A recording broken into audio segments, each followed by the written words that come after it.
Hi everyone, Haley Tenpass with you, host of Focus Fox Valley. We're celebrating 100 years with WHBY and talking to the legendary and iconic voices that have joined us over that century of broadcast. And today I am joined by my good friend, Kathy Keene, but of course many of you know her as the good neighbor. Hi, Kathy. Hi, good morning. Thank you for having me here. This is fun. This is fun, and you are one of those voices on WHBY that has solidified this station over these 100 years. You were part of a 40-year piece of that. I was. I started in 1981 and retired in 2021. So, yeah, it's a long time to be in radio. It is a long time, but let's take us back to 1981. Okay. Tell us your WHBY origin story. Well, we moved here in 1980 for my husband's job, and we were living at one of the apartment complexes that had a swimming pool. And my in-laws came to visit us, and my mother-in-law and I were swimming, went to the pool, and we were swimming. And my husband comes flying into the pool area, and he says, "You've got to come home. You've got to come home. There's a man that's going to call you. He needs to talk to you." And I thought, what is going on? So we get out of the pool, and I go back to the apartment, and the phone rings, and I answered, and it turns out to be Don Weir, the station manager for WHBY. And I had applied for a number of positions when I moved here to Appleton, and one of them was secretarial. And so I was applying for the receptionist's position here at HBY. And he called and he said, "I would like you to come in for an interview." And so we set up a date, and I came in, and I met Sue Brown, who was a receptionist at the time, and she showed me a few of the things that was required. Back then, in 1981, there were two stations. It was WAPL and WHBY, and APL was like heavy metal music. HBY played music every day, all day long. It was not a talk show. So I came into the radio station, and the area when you walk in is totally different. The desk was in a different area than what you see today. And I was the receptionist for WHBY and WAPL for many years. And back then, you had to take handwritten phone messages on these little pink sheets of paper, you know. The memos. The memos, yes. And Ellen Court was the good neighbor at the time. The Good Neighbor Show started in 1975. And Jim Shador was the first host. And then Ellen Court took over, and then I took over after her. But we'll get to that in just a minute. So I would answer the calls for her while she was on the air. And I would write down the recipes. I would write down anything that she talked about, because people would call after the show. And Ellen wasn't always available, so I would just give them the answers. Oh, she said this, and I'm missing this ingredient, so I would, help them with that. And Ellen left in August of 1981, and our engineer at the time was Steve Brown. He came to me, and our business manager, Sandy Schmidt, came and said, "How would you like to be the next good neighbor?" And I thought, what are they talking about? I have no idea what it's like to talk on the radio. And so this is when they said, well, you have to do a voice test, see what you sound like. And so I went into the studio, read something that they gave me, and read it, left, didn't hear anymore. Came back to work the next day. This was back at the end of August. So they said I got the job. I'm the next good neighbor. I had no idea what I was getting into. I didn't really know recipes that well. I didn't know anything about helpful hints.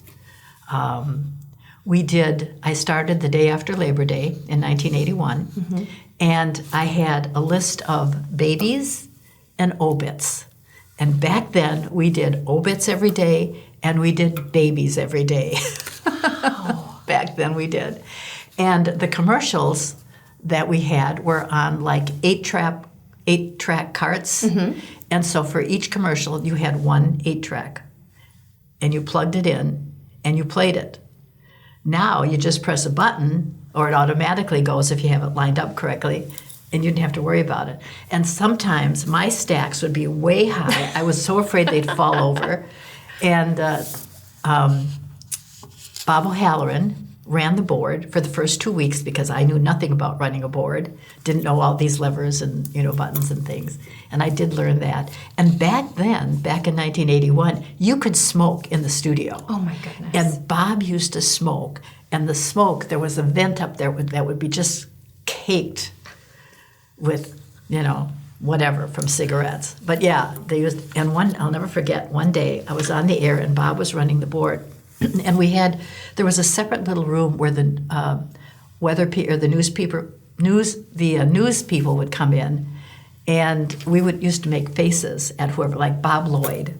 Everybody knows Bob Lloyd. Of course. He was a character. He would come to the front desk and talk to me, and he wore these outlandish, wild pants all the time. I mean, really colorful. That was Bob. And we would make faces at him in front of the window while he was trying to do sports. Well, one day I was on the air, and somebody came into the studio, and they threw a snake in front of me. And I am so afraid of snakes. I screamed on the air. It was awful. It was one of those fake ones. But they never did that again. I bet not. No, they didn't. There is so much history in your timeline here, Kathy. I love those stories. I love the names that you've mentioned. And I think let's maybe talk about the evolution of the Good Neighbors show. Mm-hmm. You took it, and you weren't really sure which direction. How did it evolve? And was it the listeners that brought in a lot of your core content? How did that show evolve? Ellen did poetry. She was the poet laureate for Wisconsin years later, but her show was a little bit different than mine, so I really wasn't sure. We did lost pets, we did found pets, which we don't do anymore. After a while, we didn't do that. We stopped the obits and the babies. People would call in with recipes. It was mainly recipes. Like the first 12 years, I was on the air from 11 to noon, and we did a lot of recipes. And that's how some of the cookbooks evolved, because a lot of the recipes are from the Good Neighbors, from the Good Neighbor listeners. And then people would call in, I've got this ink stain. How do I get the ink stain out? And it evolved into a lot of helpful hints. And we just went on from there. And then after about 10 or 12 years, they gave me a co-host. And I have had a number of co-hosts over the years. The show has changed from 1 hour to 2 hours to 3 hours to 4 hours. We were on from 9 to 1. We went back to 9 to noon. And it just evolved in all different, directions. The name even changed to Good Morning Fox Cities. Really? Mike Diamond and I did that for a short time. And Bob Somm, everybody knows Bob Somm. He was a co-host with me. And, of course, Mike Diamond. And then Mike Diamond left because he did other duties here. And he had a show in the afternoon. And then he came back. And we just had such a chemistry between the two of us. He would describe the clothes I would wear. As you know, my signature is jewelry, as you can see. I always wear 6 rings. Always have jewelry on. And he would describe what I was wearing. And the Good Neighbor listeners would come down to the station to actually see what I was wearing. I mean, I had this I thought it was a nice top. It was leather on one side and kind of black loopy threads on another, and it was in blocks. He thought I looked like a gorilla. Oh my. So he tells people, Good Neighbor looks like a gorilla today. But it was fun. We had a good time. It's hard to explain Mike Diamond. I know that a lot of our listeners recall that duo and that friendship. Mm-hmm. And we lost Mike a few years ago. Yes, we did. Sadly. But Kathy Keene and Mike Diamond were definitely a pair. We had a good time. We would go out on remotes, and I'll never forget one. We went to Tony Cole, Kits and File. And it was outside. It was a beautiful day, and Tony had this overhang little tent set up for us without, no sides on it, and a table and some benches and chairs, and we were sitting out there, and Mike decided to sit on this bench. And we're in the middle of the show, and all of a sudden, we heard this crash, and here, Mike had broken the chair. It had gone to umpteen million pieces. He's flat on the ground, and Tony and I are sitting there laughing so hard we couldn't stop. I mean, we had dead air. We were laughing so hard. And those are the moments that our listeners will recall as well. You mentioned recipes, though, and I actually have 3 of our Good Neighbor cookbooks here with me. Hundreds, if not thousands of recipes have been shared over the years, which, as simple as it is, you're reading ingredients, you're sharing directions, and it's become a core moment of the Good Neighbor Show. Yeah. And it's a core thing that I've brought to Focus Fox Valley. People love it. Yeah. Tell us about that. Recipes bring people together. And I always used to get a kick. I would share a recipe, and somebody would call in and say, well, it didn't turn out. And I'll say, okay, what did you do? Well, I substituted this for that, or I substituted that for this. I said, you can't do that in this recipe. And that's probably why it didn't turn out. But over the years, I have gotten so many great recipes. And I still make them today. In fact, we have a group on Friday mornings that we get together, and I'll bring some of my recipes. And it's just fun. Any iconic recipes that come to mind, that are top of mind? Well, there are a couple. That one of them is my lemon dessert. It's 3 ingredients. And I can't tell you how many times I have repeated that recipe. And I don't care how many times I have to repeat something. If you're a new listener, if you're a new mom, and you don't understand something or you didn't get the ingredient, I'm more than happy to repeat it. That was the way I was, and that's the way I am. I'll repeat it umpteen times till you get it. But the lemon dessert, I would say, before I gave it, please save me some cans of lemon pie filling. Don't take them all off the grocery shelf. I'd get to the grocery store and there wasn't any lemon pie filling. All it is an angel food cake mix, a dry angel food cake mix, and 2 cans of lemon pie filling. That's it. And you mix 1 can of the lemon pie filling with the dry cake mix. Just mix it up with a spoon, and it looks like a yellow batter. Put it in your pan. I think it's a 9 by 13. And bake it. And you don't bake it more than 25, 30 minutes. And it will raise up really nice, and then all of a sudden it's going to go flat when it cools. Well, that's where the 2nd can of lemon pie filling comes in. You fill in that little hole that's there, that little gully, and then you just put Cool Whip on top. And it's so good. It's moist, and it's so easy to make. But yeah, the lemon pie filling would fly off the shelves in the grocery stores. You had that effect. You would sell out things, including trips. Let's talk about your travels. Traveling with the Good Neighbor. What an iconic chapter of Good Neighbor history. I think I started back in 1998. It was my very first cruise.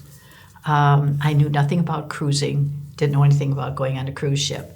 And it was with the cruise center.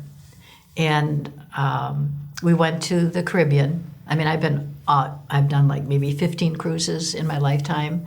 And it was fun. I couldn't believe how big the cruise ship was when we pulled into the port. I thought, oh my goodness, And that was a cruise ship at that time, not like the new ones today. But it was fun, and met a lot of people, had a lot of Good Neighbor listeners that went along with me. And I'll never forget this one group. They got together, and somehow they made a picture of my face, and they put it on one of those sticks, and they held. So when I walked into the dining room, they're all wearing a Good Neighbor face. And the other time, we had a group of people from Minnesota that worked at the Spam company. Oh. And so we were sitting down to dinner, and your waiter always handed you the menu.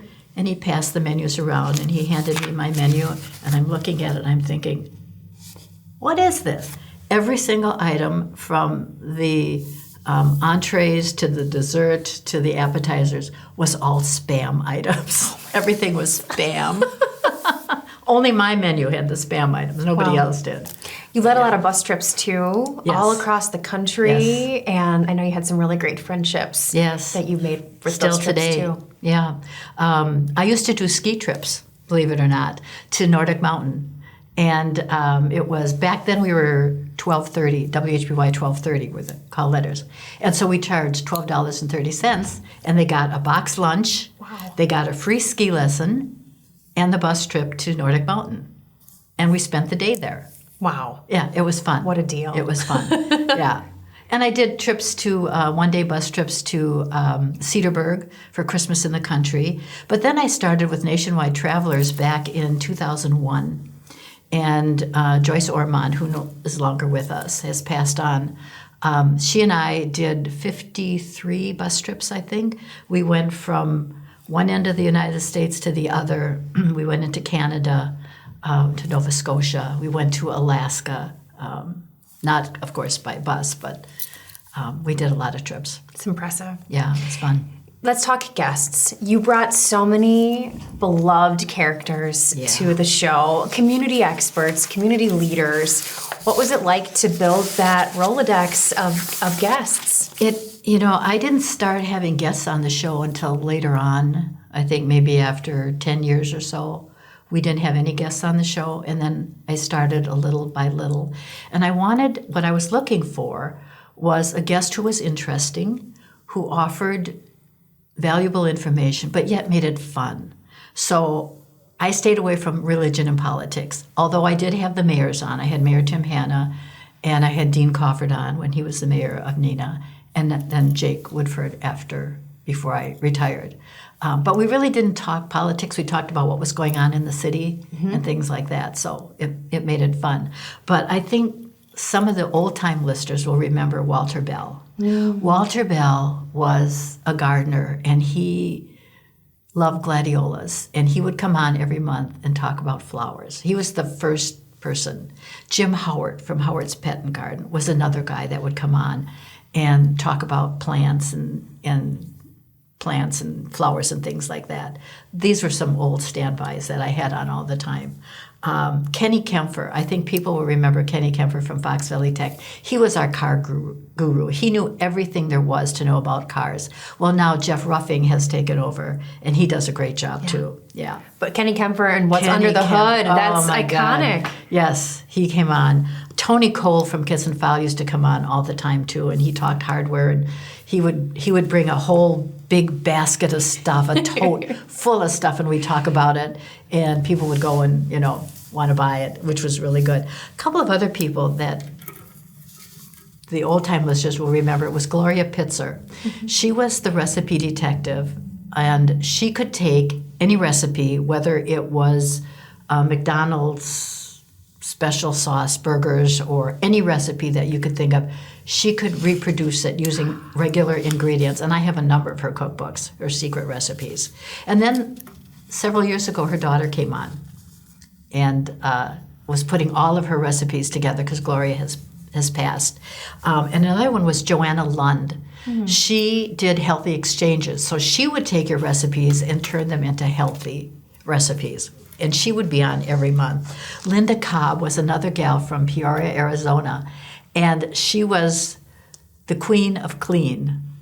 And she would do all helpful hints when it came to cleaning. And she had a number of books out too. But I worked with a couple of agencies out of New York that helped me find guests. Normally I found them on my own, but they would call and say, I have this author, whether it was Mary Higgins Clark, whether it was Nora Roberts, Daniel Steele. I interviewed all of those gals. And it was very interesting, yeah.